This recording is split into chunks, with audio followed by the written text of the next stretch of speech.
Hello అండి, వచ్చేసిందమ్మ ముచ్చట్లు with Rama. So ఈరోజు బొబ్బరి గారెలు చూసేద్దామా. సో ఫస్ట్ ఈ బొబ్బరి గారెల్ని మనం మంచిగా కడిగేసుకుని పక్కన పెట్టేసుకోవాలని, అంటే ఫస్ట్ సోక్ చేసుకోవాలి. ఒక 4 to 5 hours సోక్ చేసేసుకున్న తర్వాత వాటిని కడిగేసి శుభ్రంగా నేను పక్కన పెట్టేసుకున్నానండి. సో వాటికి కావాల్సిన ఇంగ్రీడియంట్స్ ఏంటంటే కొంచెం అల్లం ముక్క, పచ్చిమిర్చి, అండ్ ఆ తర్వాత ఆనియన్స్ స్ప్రింగ్స్ ఉంటాయి కదండి, అవి కాడలు, వాటిని కట్ చేసి పక్కన పెట్టేసుకున్నాను.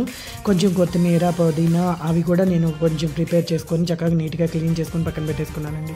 తర్వాత అల్లాన్ని చిన్న చిన్న ముక్కలుగా కట్ చేసుకొని దంచి పెట్టుకున్నానండి. ఎందుకంటే మిక్సీలో వేసినప్పుడు మనకి ఫుల్గా గ్రైండ్ అవ్వదు, చిన్న చిన్న ముక్కలుగా వచ్చేస్తాయి. సో నేను అందుకని ఏం చేశానంటే వాటిని చిన్న ముక్కలుగా కట్ చేసుకుని ఒకసారి దంచి పక్కన పెట్టుకున్నాను. సో ఇలా 2 గుప్పిళ్ళు పప్పు వేసిన తర్వాత పచ్చిమిరకాయలు కూడా చక్కగా తుంపేసుకొని వేసేసుకున్నానండి. ఆ తర్వాత ఏవైతే అంటే నేను ఒక గ్లాసున్నర పావు సేరు గ్లాసు ప్లస్ అందులో సగం గ్లాస్ తీసుకొని నానబెట్టుకున్నానండి నలుగురికి. సో దానికి 4 పచ్చిమిరకాయలు తీసేసుకున్నాను. ఆ 4ని చక్కగా తుంపేసి వేసేసుకున్నానండి. కొంచెం కొత్తిమీర, చుక్కకూర, పిల్లలకి హెల్త్కి మంచిది కాబట్టి నేను దాన్ని కూడా యాడ్ చేస్తున్నానండి. ఇందులో విడిగా తినాలి అంటే అంత ఇంట్రెస్ట్ చూపించారు కాబట్టి వీటిల్లో కూడా యాడ్ చేస్తూ ఉంటే వాళ్ళకి మంచిగా, అంటే టేస్ట్ ఏమీ పోదండి, టేస్ట్ కూడా మంచిగా వస్తుంది. సో అలా నేను యాడ్ చేసి అల్లం ముక్కల్ని ఇంకొంచెం పప్పు వేసేసి మిక్సీలో చక్కగా గ్రైండ్ చేసుకున్నానండి. దీన్ని ఎప్పుడు వాటర్ ఎక్కువ పోసి మెత్తగా చేయకూడదండి, చక్కగా పొలుకుగా ఉంటేనే అది పంట కింద తగిలి చాలా టేస్ట్ వస్తుందండి. అలా 2 times వేసుకున్నాను నేను మిక్సీలో. సో మెయిన్ మనం మర్చిపోకూడని ఇంగ్రీడియంట్ ఏంటండి, సాల్టే కదా. సో నేను సాల్ట్ కూడా మళ్ళీ యాడ్ చేసేసి సెకండ్ గ్రైండ్ వేసేసుకున్నానండి. అలా చక్కగా అంటే పొలుకుగానే మీరు పట్టుకోవాలండి ఎప్పుడైనా సరే.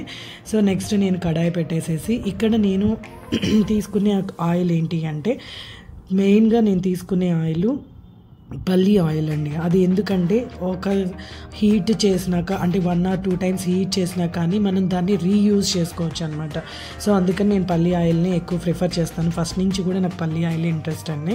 సో నేను అందుకనే అదే తీసుకున్నాను. పిండి రెడీ చేసి పెట్టేసుకున్నాను కదా. సో దాంతోపాటు నేను ఆల్వేస్ చేతి మీద గారెలు వేస్తానండి, నాకు అలాగే అలవాటు. సో కొంతమంది క్లాత్ మీద వేసుకుంటారు, బట్ నాకు ఎలా అలవాటు అంటే చేతి మీద చక్కగా వేస్తానండి. తీసుకొని మీకు అది కూడా ఇప్పుడు చూపిస్తాను. కడాయి పెట్టేసి చక్కగా ఆయిల్ వేసేసుకుందాం. ఎంత కావాలి ఆయిల్ అంటే ఒక గారి మనం వేస్తే మునిగేలాగా అంత చక్కగా ఆయిల్ అనేది ఉండాలి అండి. అంటే మనం ఒక కడాయి పెడితే దాంట్లో మిడిల్ దాకా ఆయిల్ వేస్తేనే మనకి వేసిన గారి అనేది చక్కగా మునిగి బ్రౌన్ కలర్లోకి అది ఫ్రై అవుతుందండి. సో మీరు కనుక దాంట్లో అంత వేయకుండా హాఫ్ అలా కొంచెం వేస్తే అది మనకి సరిగ్గా మునగదు, అది సరిగ్గా కాలదు కూడా.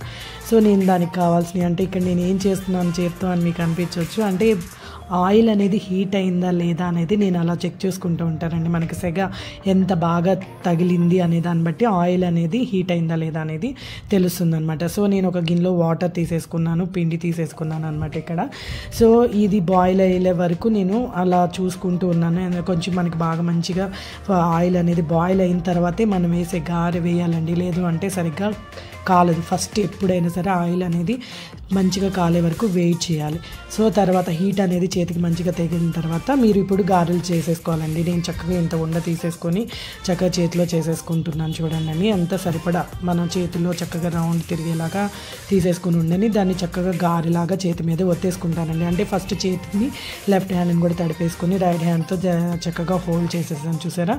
సో ఇప్పుడు దాన్ని ఆయిల్ హీట్ అయింది అని చూసేసుకొని చక్కగా త్రో చేస్తాను చూడండి. నేను ఎంత బాగా చేశాను. హ్యాండ్ మీద నాకు బాగా వచ్చుద్దండి. అందరికీ కొంతమందికి క్లాత్ మీదకి చేయడం వస్తుంది, నాకేమో హ్యాండ్ మీద చేయడమే వచ్చేస్తుంది. అది మీ ఇష్టం అండి. మీరు కావాలంటే క్లాత్ మీద ఒక 4-5 వేసేసుకొని ఒకసారి దాన్ని వేయవచ్చు బాండీలో. బట్ నేనేం చేస్తున్నాను అంటే ఒక్కొక్కటి వేసే లోపల ఇంకొకటి కాలుతూ ఉంటుంది, ఒక హాఫ్ బాయిల్ అవుతూ ఉంటుంది. అంటే నూనె అనేది మరగకుండా ఎక్కువ ఉంటుంది. నాకు చేతి మీద చేయడమే అలవాటు అండి. అలా అని క్లాత్ మీద రాదు అని కాదు, క్లాత్ మీద కూడా వచ్చు, నేను క్లాత్ మీద కూడా చేయగలను. బట్ నేను ఇది ఎందుకు ప్రిఫర్ చేస్తాను అంటే నాకు చేతి మీద వచ్చు కాబట్టి నేను అలా చేతి మీద చేస్తున్నాను అనమాట. అండ్ ఏమవుతుంది అంటే మనం ఒక 2 గారెలు వేసి ఆ 2 కాలుతూ ఉండగా ఇంకో 2 గారెలు వేస్తూ ఉంటాం. ఈ 2 కంప్లీట్ అయిపోయి మనకి చక్కగా కాలి బయటకు వచ్చేస్తూ ఉంటుంది అనమాట. సో మీరు కూడా అదే ప్రాసెస్ మీకు వస్తే చేతి మీద చేయండి, లేదు అంటే ఒక చక్కగా క్లాత్ తీసుకొని క్లాత్ మీదైనా వేసుకోవచ్చు అనమాట. ఓకేనా. మీరు అలా ఒక్కొక్కటి వేసుకుంటూ చేసుకుంటూ ఉంటే ఒకటి వేస్తూ ఉంటే ఇంకొకటి కాలిపోతుంది వస్తూ ఉంటుంది. ఓకేనా అండి. మీరు ఇలా మనము ఒక్కొక్కటి చక్కగా కాల్చుకుంటూ నేను అలా అంటే మనం ఎక్కువ బాండీని బట్టి ఎన్ని వేయాలి అనేది ఆలోచించుకోవాలండి. నేను ఇక్కడ చిన్న బాండీని తీసుకున్నాను కాబట్టి 4 మాత్రమే వేశాను. అంటే మనకి మళ్ళీ వాటిని తిరగేయడానికి చక్కగా రావాలండి. అలా చూసుకొని వేసుకోండి. చూడండి నేను ఫస్ట్ వేసిన గారు వచ్చేసింది, దాన్ని చక్కగా టర్న్ చేసేసుకున్నాను. ఆ తర్వాత సెకండ్ వేసింది, ఆ తర్వాత థర్డ్ది, ఫోర్త్ వన్ కాలుతూ ఉంది ఒక సైడ్. ఈ లోపల ఈ 3 అనేది టర్న్ చేసేసాను. సో ఇవి చక్కగా ఒక్కొక్కటి కాలిపోతూ ఉంటాయి అన్నమాట. నేను ఎప్పుడు ఇలానే ప్రాసెస్ ఫాలో అవుతానండి. నా గారెలు వేయడం అంటే నేను ఒక్కొక్కటి ఇలా చేతి మీద చేసుకుని వేసేస్తాను అనమాట. సో ఇది మనకి మంచిగా అంటే ఒక బ్రౌనీ కలర్లో గోల్డ్ కలర్లో వచ్చే వరకు మనం కాల్చుకొని తీసేసుకోవడమేనండి. ఇలా ఒక్కొక్క ప్రాసెస్ మనం చేసుకొని మంచిగా గారెలు అంటే బొబ్బరి గారెలు అనేది పిల్లలకి చాలా హెల్దీ అండి. పిల్లలకనే కాదు మనకు కూడా. సో అన్నీ ఇక్కడ యాడ్ చేసేసుకున్నాను. సో తీసేసుకున్నాం. చూసారా అండి ఎంత బాగా వచ్చినాయో గారెలు. సో ప్లీజ్ సబ్స్క్రైబ్ చేసుకోండి.